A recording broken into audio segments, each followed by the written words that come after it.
अरे ऋषभ पंत भाई, तुम लोगों ने ऐसी फाड़ू पिच क्यों बनाई जिस पर बल्लेबाजों को खाता खोलना मुश्किल हो रखा था। दहाई का आंकड़ा छूने में तो पसीने छूट रहे थे।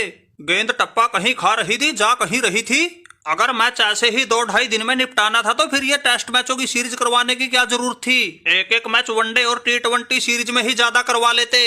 पहली पारी में तो जैसे तैसे करके 159 तक पहुंच गए थे, लेकिन इस दूसरी पारी में तो 100 का आंकड़ा छूने में ही फटके हाथ में आ गई। अरे वाह भाई वाह, बबूमा मैच नहीं जीता जा रहा तो हार का ठीकरा हमारे ही सर फोड़ रहे हो। भाई ऐसे बहाने ढूंढने से बात ना बनेगी, हार को पचाना सीखो। तुम तो ऐसे बातें कर रहे हो जैसे हम कोई दूसरी पिच पे खेले थे। अरे हम भी तो इसी पिच पे खेले थे। गेंदे हमारे पास भी ऐसे ही आ रही थी, टप्पा कहीं खा रही थी, जा कहीं रही थी। इसीलिए तो हमसे सिर्फ 30 रन की ही बढ़त बनी थी। तुम्हारी टीम 159 पर सिमटी थी, हमसे भी 189 ही बने थे। वरना जिस हिसाब से ये ऋषभ पंत खेल रहा था, अगर 8-10 ओवर और खेल जाता तुम्हें तो पारी से हरा देते।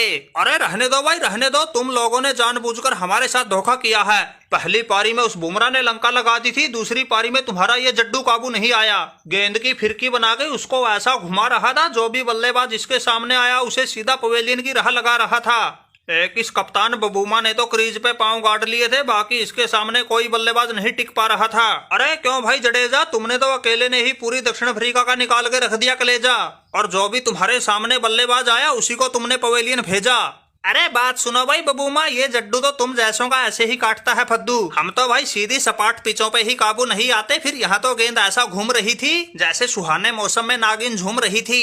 ये तो तुम पता नहीं कैसे इतनी देर क्रीज पे टिक गए, वरना जिस हिसाब से तुम्हारे बाकी बल्लेबाज खेल रहे थे तुम्हारी लंका आज ही लगानी थी। अरे जड्डू भाई, बबूमा बदमाश ने तो अपनी टीम को बचाने के लिए पूरी जान झोंक रखी थी। गेंद के बिल्कुल नीचे घुस के खेल रहा था। एक यही था जो एक छोर पे टिका हुआ था, वरना बाकियों का तो आया राम गया राम हो गया था। एक पवेलियन जाके बैठता नहीं था, इतनी देर में दूसरा चल पड़ता था। जड्डू भाई, आज तुम जैसों की गेंदबाजी ने दक्षिण अफ्रीका दूसरे दिन ही घुटनों पे ला दी। अरे देख लो भाई ऋषभ पंत, गेंदबाजी तुम जड्डू से कराओ या कुलदीप यादव से, हमें जीत चाहिए इस मैच में, जीत।